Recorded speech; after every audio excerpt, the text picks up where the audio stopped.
Hello friends, welcome to the Amar. तो आज के इस वीडियो में हम वज्रगुणन विधि से समीकरण को हल करना सीखेंगे, वो भी बहुत ही आसान तरीके से।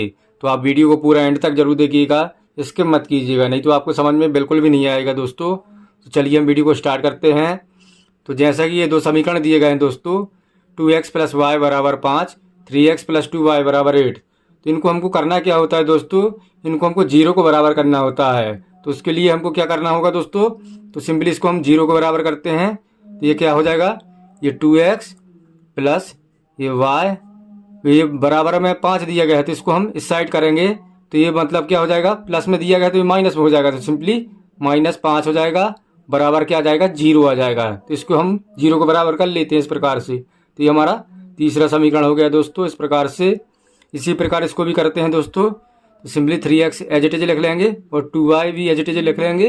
अब इसको इक्वल की साइड करेंगे तो ये प्लस में दिया गया है, तो इस साइड आएगा तो माइनस में हो जाएगा। तो सिंपली -8 = 0। तो ये हमारा चौथा समीकरण हो गया।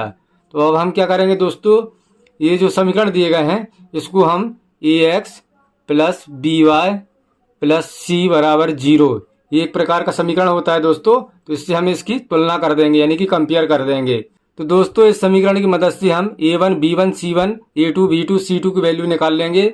तो सिंपली ये वाला जो समीकरण हो जाएगा ये हमारा a1 b1 c1 वाला होगा और a2 b2 c2 वाला ये वाला होगा। तो सिंपली हम a1 b1 c1 की वैल्यू निकाल लेते हैं। सिंपली a1 बराबर क्या जाएगा यहाँ पर, तो a1 की वैल्यू ये वाली हो जाएगी 2, तो सिंपली यहाँ पर 2 लिख लेंगे। और b1 की वैल्यू क्या हो जाएगी, इसी प्रकार से b1 की वैल्यू इसमें कुछ नहीं दी गई इसके गुणनखंड में, सिंपली 1 मान लेंगे हम। सिंपली b1 बराबर क्या हो जाएगा, 1 हो जाएगा। इसी प्रकार c1 बराबर क्या हो जाएगा, ये माइनस में है तो -5 लिख देंगे यहाँ पर। सिंपली c1 बराबर -5। इसी प्रकार से a2 की वैल्यू क्या आ जाएगी, ये वाले समीकरण में देखते हैं हम। तो सिंपली a2 की वैल्यू हो जाएगी 3, तो सिंपली 3 लिख लेंगे यहाँ पर इस प्रकार से। और b2 की वैल्यू क्या हो जाएगी, 2 हो जाएगी, सिंपली 2 लिख लेंगे यहाँ पर। और c2 की वैल्यू क्या होगी दोस्तों, ये वाली हो जाएगी, -8 में दिया गया, तो सिंपली -8 यहाँ पर लिख लेंगे इस प्रकार से दोस्तों। तो इस प्रकार से दोस्तों हमारी a1 b1 c1 a2 b2 c2 की वैल्यू आ जाती है दोस्तों। तो अब हम क्या करेंगे दोस्तों, ये वज्रगुणनखंड विधि का एक फार्मूला होता है, उस फार्मूले में इस वैल्यू को पुट कर देंगे। तो सिंपली हम वज्रगुणनखंड विधि का फार्मूला लिख लेते हैं यहाँ पर। तो सिंपली जो फार्मूला होता है दोस्तों वो क्या होता है, x / b1 c2 - b2 c1 = y / c1 a2 - c2 a1 = 1 / a1 b2 - a2 b1। तो दोस्तों इस फॉर्मूला को आपको याद कर लेना है, या फिर मैं आपको इसको याद करा देता हूं। तो सिंपली जो x लिखा है तो हम क्या करेंगे, x वाला गुणनखंड क्या हमारा a वाला है, तो सिंपली a वाले को हम हाइड कर लेंगे यहाँ पर इस प्रकार से। तो सिंपली क्या बचा हमारा, ये b1 बचा, c2 बचा और b2 c1। तो फॉर्मूले में भी देख लीजिए आप, b1 c2, ये b1 c2 और ये b2 c1 इस प्रकार से। इसी प्रकार से जब हम y का निकालेंगे तो सिंपली y के गुणनखंड में क्या है, b है, तो सिंपली हम b वाले को हाइड कर लेंगे। तो हमारा क्या बचेगा दोस्तों, ये बचेगा c1 a2 और ये c2 a1। यहाँ भी देख लीजिए आप, c1 a2 c2 a1 इस प्रकार से। इसी प्रकार से हम जब 1 का निकालेंगे, इस वाले का निकालेंगे, तो हम इस c वाले को हाइड कर लेंगे, इस c वाली वैल्यू को हाइड कर लेंगे। तो क्या बचा हमारा, a1 बचा, b2 बचा और a2 b1 बचा इस प्रकार से दोस्तों। तो इस प्रकार से दोस्तों आप इसको याद कर सकते हो। तो चलिए इस वैल्यू को हम इस फॉर्मूले में पुट कर लेते हैं। सिंपली यहाँ पर हम लिखेंगे x / b1 की वैल्यू क्या है दोस्तों, सिंपली b1 की वैल्यू 1 है तो 1 लिख लेंगे यहाँ पर। b1 c2 की वैल्यू क्या है, -8 है तो -8 लिख लेंगे, माइनस फिर b2 की वैल्यू 2 है तो 2 लिख लेंगे यहाँ पर। c1 की वैल्यू -5 है तो -5 लिख लेंगे इस प्रकार से। इसी प्रकार से y वाले में भी लिख लेते हैं हम। तो क्या दिया गया है, तो c1 दिया गया, तो c1 की वैल्यू -5 है तो -5 लिख लेंगे इस प्रकार से। c1 a2 की वैल्यू 3 है, 3 लिख लेंगे, माइनस लगाएंगे। तो c2 की वैल्यू क्या है, -8 है तो -8 लिख लेंगे दोस्तों।